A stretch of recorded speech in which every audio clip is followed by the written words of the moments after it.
சென்னையில் பப்களுக்கு செல்லும் இளைஞர் இளம்பெண்களை குறிவைத்து மெத்தபெட்டமைன் போதைப்பொருள் சப்ளை செய்யும் கடத்தல் கும்பல் தலைவி தற்போது போலீசாரால் கைது செய்யப்பட்டிருக்கிறார். கூடுதல் விவரங்களை செய்தியாளர் சரவணன் வழங்கிட கேட்கலாம். சரவணன் வணக்கம். இது கைது தொடர்பான முழு விவரங்கள்.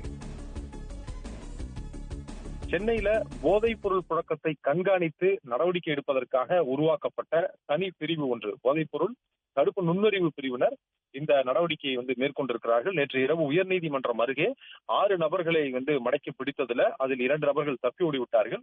அந்த பிடிப்பட்ட 4 நபர்களிடம் நடத்தப்பட்ட விசாரணையில் தான் இந்த பெண் மௌசியா என்ற மணலியைச் சேர்ந்த இந்த பெண் பின்னணியில் இருப்பது தெரிய வந்திருக்கிறது. இந்த பெண் பல இளைஞர்கள், சிறுவர்களை வைத்து இந்த போதைப் பொருளை கல்லூரி மாணவர்களுக்கும் அதே போன்று மதுபான விடுதிகளுக்கு வரக்கூடிய இளைஞர்களை, இளம்பெண்களை குறிவைத்து இந்த போதைப் பொருளை விற்பனை செய்து வந்திருக்கிறார் என்பது விசாரணையில் கண்டுபிடிக்கப்பட்டிருக்கிறது. தற்பொழுது அவரை எஸ்பலனேடு காவல் நிலையத்தில் வைத்து விசாரணை மேற்கொண்ட போலீசார் வேறு இடத்தில் வைத்து அவரிடம் விசாரிப்பதற்கும் மேலும் அவர் தொடர்புடைய இடங்களில் எல்லாமே சோதனை செய்து போதைப் பொருளை கைப்பற்றுவதற்கும் அழைத்து செல்கிறார்கள்.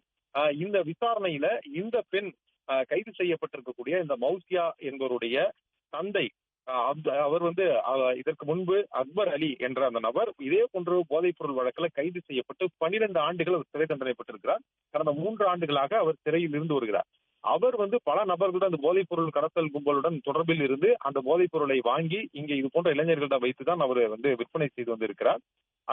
அவருடைய தந்தை கைது செய்யப்பட்டு சிறைக்கு சென்றவுடன் இது போன்ற இந்த போதைப் பொருளை விற்கக்கூடிய நபர்களை எல்லாம் தனது கைக்குள் வைத்துக் கொண்டு இது போன்ற இளைஞர்களை தன் வசம் வைத்துக் கொண்டு போதைப் பொருளை விற்று வந்திருக்கிறார் என்பது முதற்கட்ட விசாரணையில தெரிய வந்திருக்கிறது. 25 வயதே ஆன இந்த பெண் கடந்த சில ஆண்டுகளாகவே தொடர்ந்து இவர் இந்த போதைப் பொருளை விற்றிருக்கிறார் எனவும் இவருக்கு பின்னணியில இன்னும் பலர் இருக்கலாம் என போலீசார் சந்தேகிப்பதனால தீவிரமாக விசாரணை நடத்தி அவர்களை கைது செய்வதற்கான நடவடிக்கைகளில் ஈடுபட்டிருக்கிறார்கள்.